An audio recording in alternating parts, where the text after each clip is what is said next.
In my last video, I discussed how I didn't think that humans were actually invasive species.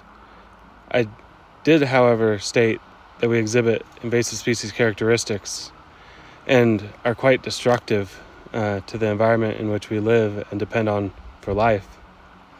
And I discussed how we could be beneficial to the ecosystem. But going back to the invasive species comment and kind of digging into that a little bit more, we can view ourselves through the lens of an invasive species. We multiply rapidly, we spread out, we even make little galleries that we call roads and trails.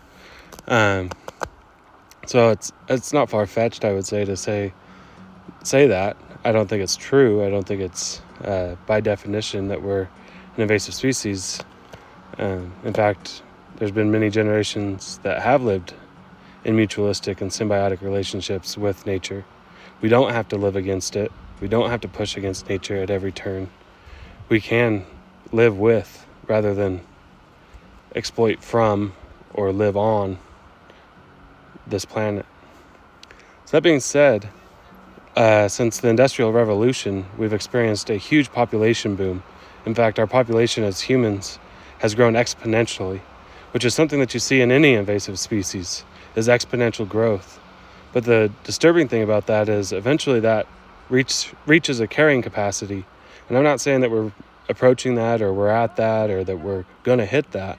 But what I'm saying is that when you reach that carrying capacity, there's a sharp decline in population.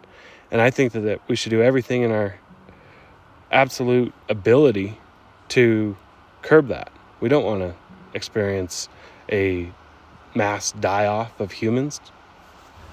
So talking on the definition of an invasive species, the definition is something like a non-native organism that can cause harm to the environment, economy, and human health.